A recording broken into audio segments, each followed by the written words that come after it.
Hey guys, welcome to or welcome back to my YouTube channel. My name is Lolita, and today we are going to be reading some Reddit confessions together. Yes, a part two, so please buckle up for this wild ride. Right here, I have my iPad where I'm going to be reading all the Reddit confessions, so let's go. So, this first confession says, I once stole an entire bottle of Percocet from my dad and blamed it on my addict brother and sent him to jail. I never told anyone. Wow, that's crazy. It was years ago now, but no one knows. My brother is on Reddit, and I wonder if he'll ever see this. He was a heroin addict, and I was curious about drugs my whole life.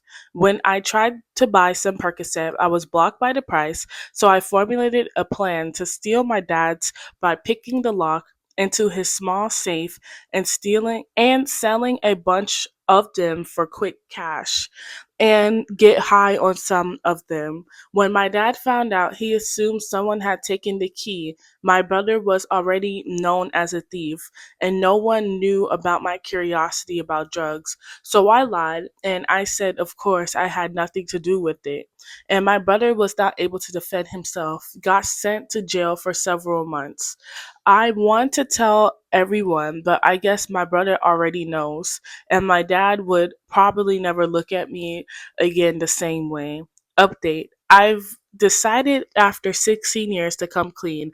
I sent my brother a text to call me when he's up and that it's important. I hope we can go to my dad together. Honestly, you really bold, number one, for picking the lock. And you knew that you're going to pin the blame on him anyway. That's like really wild.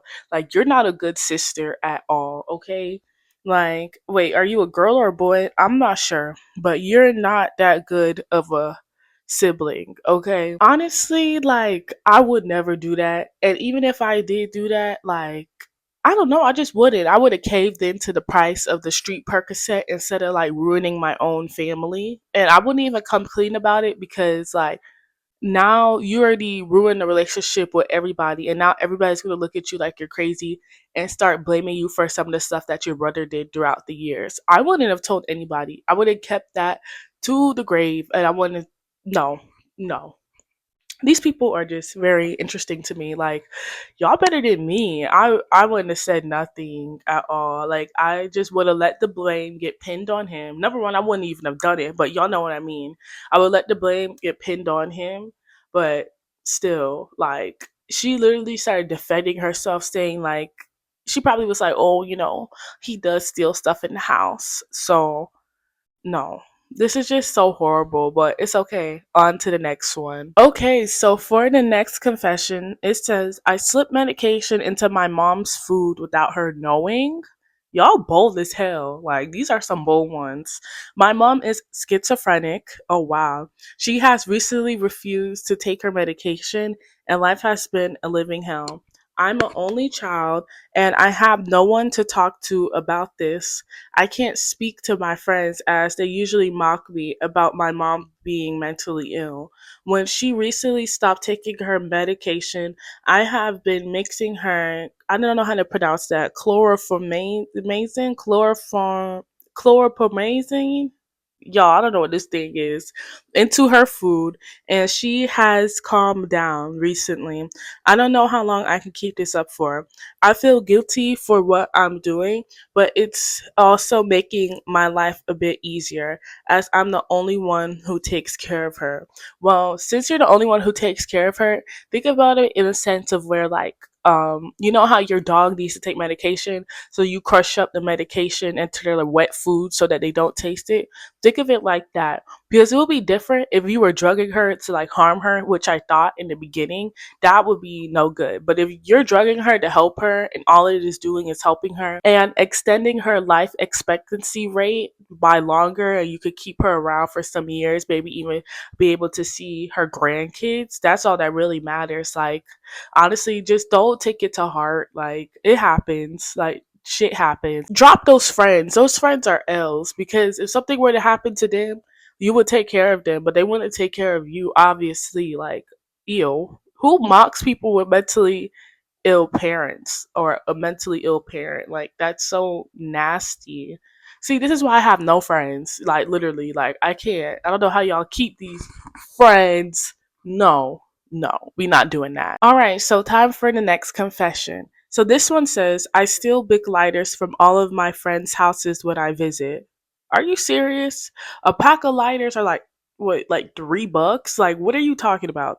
It's so easy. Sometimes I'm talking to them or looking them in the eye as I pocket them. Most of my friends or my friends' family members smoke, so they have plenty of them lying around, especially when everyone's birthdays rolls around. I'm always the one to volunteer to set up the cake. I have a small collection of them. My friends know my username, so if they end up reading this, sup dudes, love you. Honestly, that's kind of gross because if you could steal somebody's lighter, you could steal somebody's partner, or you could steal money from them if you feel so comfortable stealing a lighter. I know that you have a lighter collection or things like that, but energetically, it's giving if you could steal my lighter, you could hurt me or hurt somebody around me and not say anything. Like, that's suspect. You're weird. I just, that's just so weird. Like, I don't know. I know it's just a lighter, but you are bad. And in the what do they call it? The subreddit category, the sub whatever. I don't know how this shit work. The comments it says scumbag activities, and somebody else says you are a bastard. Yeah, you are a bastard because why? Like I don't know. Lighters are so cheap, and you're doing that on purpose. Like you're lame. You're so lame. Like spend money and get a really nice lighter, and I want somebody to take that shit from you, and you see how it feels. Okay, fuck off. All right, so this next one is a little long, so bear with me in my slow reading. It says, I indirectly killed a mother and her child with Down syndrome. What the hell? Throwaway, of course. Last year I was hanging out with my friend who had Down syndrome but was pretty nice and pretty smart. While our mothers were having a coffee, this cafe has a concrete slope next to some stairs outside, and we used to just slide down as if it was a slide. While we were doing that, I tried to slide down on my feet, and he, who was a bit chubby, tried, even though I warned him not to because he was clumsy and he fell and broke his foot. After that, I felt a bit bad and I knew he was in the hospital for some scans. After about 2 weeks, his mother contacts mine and says they caught COVID. Whoa. And because of a lack of respirators, they both died. Stop. This was like the peak of COVID. Mother after her son. I feel so guilty being the indirect reason a mother had to watch her own child. Jeez, had to watch her own child with Down syndrome die while struggling to breathe and later dying herself. If I wasn't ballsy, he wouldn't try to copy me and get hurt, end up in the hospital where he would eventually die. What do I do? Um, honestly, all you could do is just keep moving on with your life. Okay, like stuff happens, things go wrong, and it's just all a part of the learning process. But I think the universe or God or whoever this person may believe in, um, I think they were just showing you how sometimes you can have a butterfly effect and not realize how much it actually affects the people around you. And that's just an example just to be careful about the things that you do and the stuff that, the people you influence and how you're influencing those around you. Sorry, I see some gremlins on a bike, but yeah, it's just how you are interacting with people and how your influence is resonating with them. But I think it's just all a part of the learning process. Everything happens for a reason, honestly. So I wouldn't beat myself up about it too bad. But you are the indirect reason. But I would just say to myself that listen, they were going to die anyway. We all gonna die. They just died like that. I mean, shit. Ain't nothing you could do about it. Okay, so time for the next confession. It says, I eat cat food because it's cheaper than tuna. Excuse me? Anybody who is buying tuna is getting scammed. I frequently serve my family cat food, telling them it is tuna because it is cheaper. This started during COVID when stores raise the price of tuna by around 2 cents. That's just 2 cents. I have a cat, and every time I feed it, it smells like and looks identical to tuna. The first time I used it for my sandwiches for my family, my son said this tuna has a lot more taste. Where did you get it from? I even hosted a birthday party for my kid where I served cat food sandwiches to his friends. They all agreed with my son and said it was the best tuna sandwich they've had. So start buying cat food instead of tuna? I'm not trying to be insensitive, but if you are Caucasian and you're doing this, this is not a good rep for you guys, man. You know, you know, no. No. I don't care how much seasoning you put on it. I don't care if it tastes like or similar to the canned tuna. It's because they're both low grades of tuna. Of course, they're going to taste or look the same and look the same because they're identical grades of tuna, but that doesn't mean you're supposed to eat it. Alright, guys, this is a long one, so please bear with me. It says, I put peanut butter in my friend's drink thinking she was lying about her allergy. Babes, that's attempted murder. What is going on here? I don't know what y'all got going on, but this is too much. I was young, only in second grade, and had recently been taught about lying. After our lessons on sinning and doing bad stuff, I developed the idea that my friend, let's call her Lily, was lying about her peanut allergy and just didn't like peanut butter, but was too ashamed to tell me because they were my favorite snack at the time. Not to mention the times when someone would bring in a snack for the class and we'd always have to check if they had peanuts in them. If they did, the whole class couldn't eat them so that she wouldn't feel left out. I was tired I was tired of what I thought was a dumb, made up lie and decided to take matters into my own hands by bringing a big jar of peanut butter and waiting for the perfect moment to strike. Once it's, I'm sorry, this got me weak. Once it's snack time, I waited until Lily went to the bathroom to take out my peanut butter jar to slip a spoonful into her cup, shaking it good so she wouldn't suspect a thing. Once she came back, she sat down and drank some of her peanut butter infused water. As she did, so I watched with wide eyes, making sure to take in every detail, now convinced that she's lying the whole time. Suddenly, Lily started coughing uncontrollably, choking and thrashing herself all over the floor. I Y'all, this is attempted murder. It also didn't help that she forgot her EpiPen at home that day, causing her to convulse and forcing my teacher to call an ambulance. It turned out she was severely allergic to peanut butter, and I never had the goal to tell her what I had done that day. We're still friends today, and she strongly believes that her father was trying to kill her that day, since she got in a fight with him the day before regarding her dead mother. Yo, I would have told her. I don't care. Maybe you remember the situation earlier about how the girl or whoever that was stole their brother's Percocets and blamed it on them and da da da da. That's something you keep to the grave. But this, I would have told her that I put peanut butter in her drink and tried to kill her. Yes, because now her relationship with her dad is all misconstrued.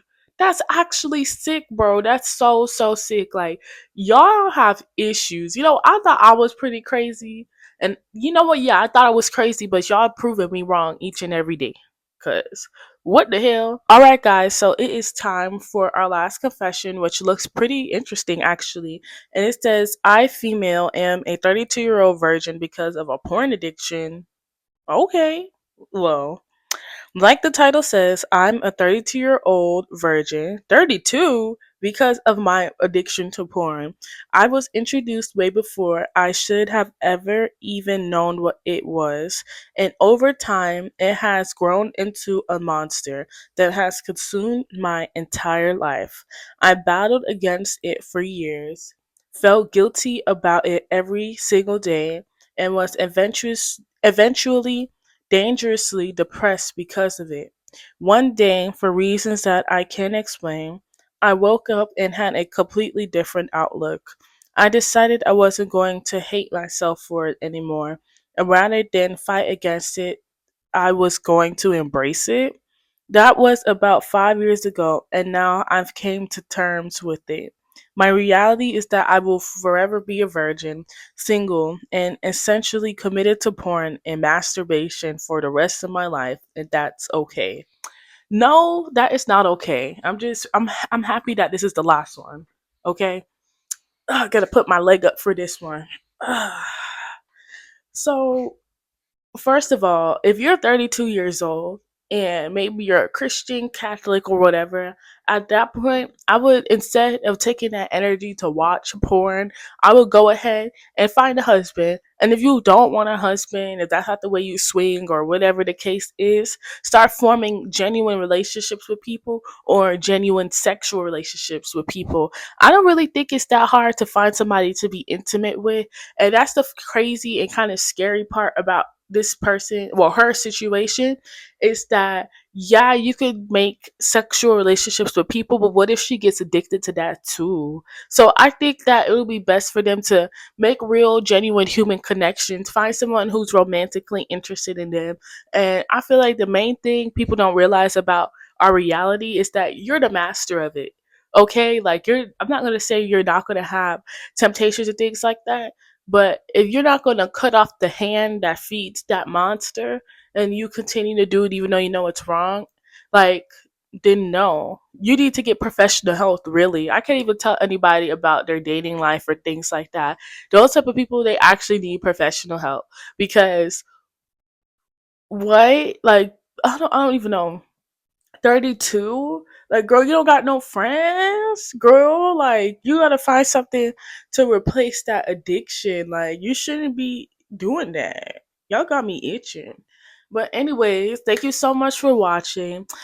I don't know if y'all really are messing with these types of videos. Like, y'all need to go ahead and comment down below. And of course, if you made it this far into the video, go ahead and drop a red heart so I can see that you've been watching or what's been going on. Like, y'all ain't telling me nothing. How am I supposed to know what you guys want and what you're supposed to like? If you ain't telling me, I need to know. But again, thank you so much for watching. Make sure you go ahead and like, comment, and subscribe.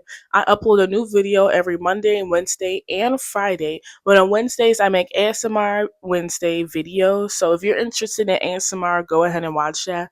All of my, I can't even talk today. All of my social media and everything that you may want to keep up with me on is all going to be linked right there down below. Thank you again so much for watching. And I really enjoyed making this video because these people, it's like they get worse every video. Like, honestly, and I've had some old confessions on here that I have saved from like 2 years ago that I just never read for like older videos. Like, these people are beyond me, but it's okay. Anyway, thank you again so much for watching, and I'll see you in the next video. Bye.